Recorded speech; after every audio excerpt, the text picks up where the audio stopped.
Thank you very much for organizing committee and Human Rights Justice Commission Delhi, national human right justice commission Delhi.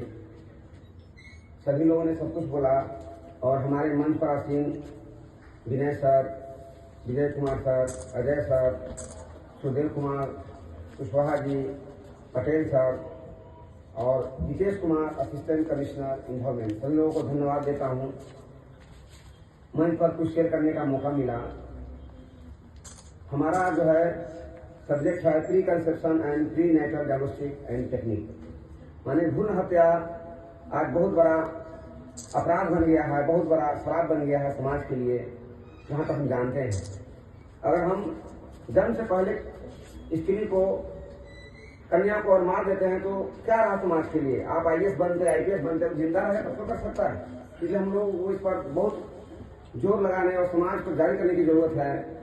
आज समाज में स्त्री की संख्या कमते जा रहा है, इसमें किसी से छिपा नहीं है। हम लोगों को भ्रूण हत्या रोकने के लिए इसका एक्ट बनाया गया था।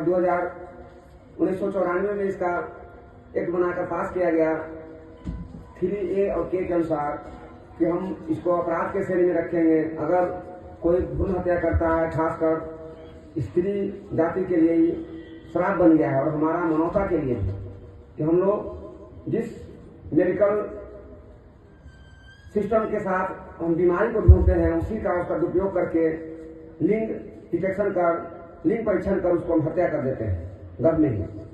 तो हमको इस पर जोर लगाने की जरूरत है और समाज को कानून कुछ भी कर सके उसके लिए कोई बात नहीं है। कानून बनाते हैं और उसका इम्प्लीमेंटेशन करना बहुत जरूरी है, उसको लागू करना बहुत जरूरी है। तो आज के डेट में हम लोगों को जहां भी रहें, बेटा या स्त्री धन बोलते हैं कि नहीं, हमको बेटा धन है, स्त्री को नहीं मानते हैं लोग। आज समाज में हम पढ़ लिख गए फिर भी बेटा धन के चक्कर में रहते हैं और समाज में उनको, आज हम शहर में रहते हैं, देहात में चले जाइए, जहाँ मैं गांव में रहता हूँ, मैं छत्तीसगढ़ से बिलोंग कर रहा हूँ, अभी वहाँ जॉब करता हूँ डिस्ट्रिक्ट हॉस्पिटल में। गाँव और कस्बा के लोग जो है स्त्री को हेट दृष्टि से देखते हैं। अगर बेटा धन नहीं है, मेरे पुरुष नहीं है, अगर बेटा नहीं है तो उनको लोग बोलते हैं कि नहीं बालिपन है, या इसको बेटा नहीं है तो इसको लोग बोलते हैं कि नहीं, इसको माने अच्छा नहीं मानते हैं। तो मेरा कहने का मतलब है कि हम लोग इस भावना को हम लोग हटाएं और स्त्री और पुरुष दोनों समानता का अधिकार दें लोगों को। और ऐसा कुछ नहीं है कि स्त्री नहीं कर सकता है, हमारा कन्याएं नहीं कर सकता है। और ये मानवता के लिए ही नहीं, स्त्री जाति के लिए, स्त्री पूरे भारत के स्त्री लोगों के लिए श्राप है कि हम लोग उनको भ्रूण हत्या कर रहे हैं। तो ये बहुत बड़ा कानून तो बना है मगर इसका हम लोग लागू नहीं करते हैं। आज हम डायग्नोस्टिक सेंटर में चले जाएं, हमारे पास लोग आते हैं, डॉक्टर साहब हमको बेटा है या बेटी है, हमको बता दो पहले। इसका मतलब कि हम जानते हैं कि क्या करने वाले हैं। तो हम लोगों को इस पर विचार करने की जरूरत है। हम पढ़ लिख गए, फिर हम डॉक्टर बन गए, हमने MD किया, MBBS किया, जो भी किया, IAS बन गए, मगर धारणा भी नहीं बदला। एक बेटा के चक्कर में 5 बच्चे हो जाए, उसको सोचते हैं नहीं बच्ची न हो, बच्चे खाली रहे, या एक बेटा एक बेटी रहे। और हमारा आज के डेट में समाज में तिलक जो है उसको कहते हैं डोरी जो है बहुत बड़ा भी श्राप बन गया है। स्त्री को बाहर नहीं भेजते हैं पढ़ने के लिए, बेटा कहीं भी चले जाए कोई बात नहीं है। ये सब धारणा जब तक बदलेगा नहीं, हम लोग आगे नहीं बढ़ सकते हैं। आज विदेश चले जाइए, मैं FRCP लंदन से जाऊँ, मैं वहाँ भी 2 साल रहा हूँ, मैं देखा वहाँ कोई अंतर नहीं है स्त्री और पुरुष में। कोई भी स्त्री जो है, कोई भी कन्याएं कभी भी रात के दिन में निकल सकते हैं, हिंदुस्तान में नहीं निकल सकते हैं। आप हिंदुस्तान में, दिल्ली में भी आप नहीं निकल सकते हैं, उसका माँ बाप चिंतित रहता है। इसका कारण क्या है? इसका कारण है कि हम लोग अवेयरनेस नहीं है, हम लोग समानता का अधिकार नहीं दिए, कानून भले बना दिए हैं। अगर कोई स्त्री को देहात में चले जाइए, मैं देखता हूँ क्योंकि डॉक्टर हूँ तो हमारे पास सभी तरह के लोग आते हैं। अगर स्त्री को और बेटा नहीं है तो उसको एक दृष्टि से सास वाले देखते हैं, ससुर वाले देखते हैं, यहाँ तो उसका पति भी देखता है। कि कब धारणा बदलेंगे हम लोग? ये बहुत दुख होता है। आज हम अल्ट्रासाउंड मशीन का उसको बीमारी ढूंढने के लिए करते हैं, आज उसको हम लिंग परीक्षण के लिए उपयोग कर रहे हैं। हालांकि अभी डिवाइस आ गया है जो डायग्नोस्टिक सेंटर, उसको इंटेलिजेंस डिवाइस के नाम से MP में लागू हुआ है। जो डॉक्टर चला रहे हैं डायग्नोस्टिक सेंटर, उनको और लिंग परीक्षण करेंगे तो उसको पता चल जाएगा, उनकी लाइसेंस रद्द हो जाएगी। ये अच्छी पहल है कि हम लोग उसको डिटेक्ट कर लेंगे, उसको पर रोक लगा सकते हैं। तो हम लोगों को, पूरे समाज के लोगों को अकेले कोई काम नहीं कर सकते, कोई कानून को अकेले लागू नहीं किया जा सकता। समाज का विकास करने के लिए सभी लोगों की भागीदारी जरूरी है। हम स्त्री को हम कन्याओं को बराबर का दर्जा तब देंगे जब उनको हम लोग पृथ्वी पर आने देंगे, पृथ्वी पर आके कुछ कर सके। और हमारा देश जो है मैंने हमारा देश जो है विद्वानों का जगह रहा है और हम यहाँ देवी पूजा करते हैं। स्त्री को देवी का दर्जा दिया गया है और स्त्री जो है माता भी होता है, पत्नी भी होता है और वाइफ भी होता है और बेटी भी होता है। आज हम खोजते हैं कि स्त्री हमको अच्छा मिल जाए, कहाँ से मिलेगा जब उसको मार दे रहे हैं आपको? तो हम लोगों को आज हमको गर्लफ्रेंड अच्छा मिल जाए, कहाँ से मिलेगा? आपका दोस्त कहाँ से मिलेगा? जब उसको रखेंगे तब तो। इतना हंसने की बात नहीं, इसमें रोने की बात है, क्योंकि मैं इस चीज को देखता हूँ, बहुत नजदीक से देखा हूँ। हम लोगों को हम डॉक्टर फिर भी हम सोचते हैं कि बेटा रहा तो ठीक रहता, ऐसा कुछ नहीं है। आपको तो बदलने की जरूरत है और करने की जरूरत है, हंसने की जरूरत नहीं इसमें है।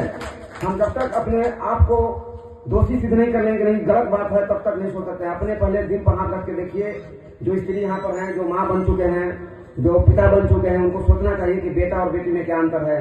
हम लोग भाषण देके चले जाएंगे मगर समाज में वही भी होगा, तिलक दहेज, बेटी को कम पढ़ाओ, शादी के लिए पढ़ा दो थोड़ा सा। आज IAS IPS बन गए भले, मन को काम करने में परेशानी होती है। अभी अजय सर ने सेक्सुअल हरासमेंट का बात बोला, वो किताबों कमीज पर आ जाता है, बुक में रह जाता है, हमारे दिमाग में रह जाता है, उसको हम लोग कहाँ बराबर का दर्जा देते हैं? कहते नहीं पुरुष प्रधान देश है, स्त्री प्रधान देश नहीं बोलते हम लोग। क्यों नहीं बोलते हैं? सब बराबर का बोलते हैं तो क्यों कहते हैं कि नहीं हमको बहुत अच्छा पत्नी चाहिए? कहाँ से पत्नी आएगा आपको? तिलक क्यों मांगते हैं? घुमा के तिलक लेते हैं, क्यों लेते हैं आप? अपने से काम करिए, अपने से करिए उसको। क्या पैसा नहीं कमा रहे हैं आप? आज स्त्री को खोज रहे कि नहीं हमको अगर IAS है तो IAS लड़की चाहिए, क्यों चाहिए लड़की? तो कहने का मतलब है कि हम लोग जब तक इसको गंभीर रूप से विचार नहीं करेंगे, जब तक इसको हम बराबर का दर्जा नहीं देंगे और उसको आने दीजिए। हम लोग जब डायग्नोसिस सेंटर चलाते हैं तो हम एकदम साफा बोलते हैं, नहीं ये सब काम नहीं करना है बाबू, और हम समझाते भी हैं। वो आके अपना पद का धमक जमा के पैसा का लोभ देके, और कुछ हमारे इसमें डॉक्टर का भी स्वार्थ छोड़ना पड़ेगा। जो है हमारे डॉक्टर सुन रहे होंगे तो हमारा एक टीम इसमें हम लोग टीम भी बना चुके हैं और टीम भी बना है इसमें कानून के अनुसार। हमने 2005 में भारत सरकार इसको अमेंडमेंट किया, उसमें लागू किया कि इसको कानून को अच्छे से बनाना है।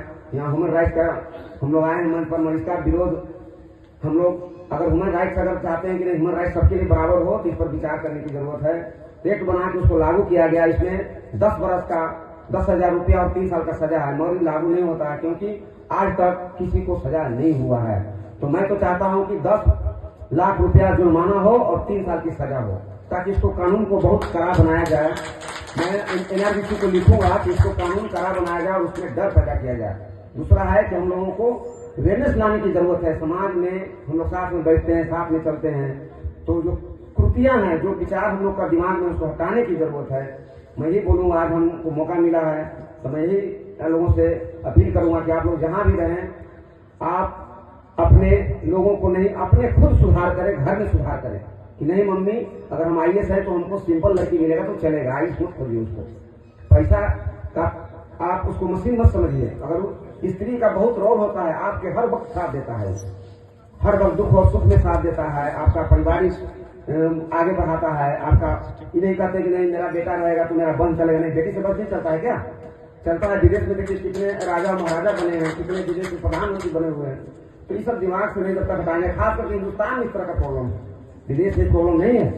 सब बराबर का अधिकार दिए गए वहाँ, सच में यहाँ केवल कानून बनते हैं, उसको उपयोग नहीं करते हम लोग। आप सब लोग जाइए घर में और इस बात को लागू करिए कि हम लोगों को सबका समान अधिकार देना है। और जब जिस अपना देश में लड़कियां भी खुलेआम सभी जगह जाएंगे, एकदम यत्र तत्र जहां भी, और उनको बिना फियर का, बिना डर का, उस दिन समझे कि समाज में मेरा परिवर्तन आया है। जय हिंद, जय भारत।